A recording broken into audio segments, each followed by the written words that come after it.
ரஜினி விஜயை ஓரம் கட்டி வசூலில் சரித்திரம் படைக்கும் கமலஹாசன். ரஜினியின் ஜெயிலர், தளபதியின் லியோ திரைப்படத்தின் வசூலை தட்டி தூக்க போகும் இந்தியன் 2.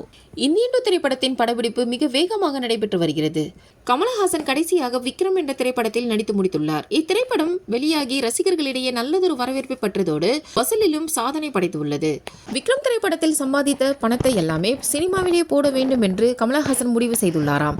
இதற்காகத்தான் சினிமாவில் அதிகப்படியான திரைப்படங்களை நடிப்பதற்கும் படங்களை தயாரிப்பதற்கும் அவர் கமிட்டாகி இருக்கிறார். சிவகார்த்திகேயனை வைத்து ஒரு திரைப்படமும் நடிகர் சிம்புவை வைத்து ஒரு திரைப்படமும் இயக்க உள்ளார். இத்திரைப்படத்தை அடுத்து சிம்பு படத்தை தொடர்ந்து தலைவர் நடிக்கும் 172 என்ற திரைப்படத்தையும் நடிகர் கமலஹாசன் தான் தயாரிப்பதாக தற்சமயம் தகவல் ஒன்று வெளியாகி இருக்கிறது. இந்த திரைப்படத்தின் இயக்குனர் பற்றி தான் பேச்சுவார்த்தை நடந்து கொண்டு இருக்கிறது என்று ஒரு தகவல் வெளியாகி உள்ளது. ரஜினி மற்றும் விஜயின் வசூலை ஓரங்கட்டதான் இந்தியன் 2 திரைப்படம் ரிலீஸ் ஆக இருக்கிறது. இத்திரைப்படத்தின் வசூல் கிட்டத்தட்ட 1000 கோடியை கடக்கும் என்றும் பலரும் கூறி வருகின்றனர்.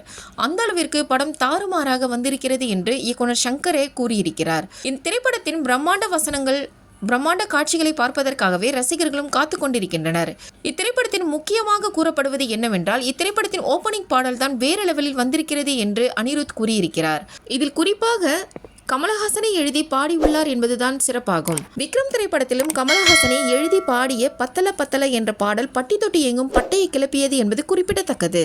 அதேபோல இந்த திரைப்படத்தின் பாடல்களும் அனைத்தும் மாஸ் ஹிட் அடிக்கும் என்பதில் எந்த ஒரு சந்தேகமும் இல்லை என்று அனிருத் கூறியிருக்கிறார். இதனை அடுத்து அவர் KH 233 மற்றும் KH 234வது திரைப்படத்தில் அடுத்தடுத்து அவர் கமிட்டாகி நடிக்கப் போகிறார். இதற்கிடையில் கல்கி 2898 AD என்ற திரைப்படத்தில் பிரபாஸிற்கு வில்லனாகவும் அவர் மிரட்ட உள்ளார். இந்தியன் 2 திரைப்படத்தின் வசூல் கண்டிப்பாக சரித்திரம் படைக்கும் என்று பலரும் கூறப்பட்டு வருகிறது.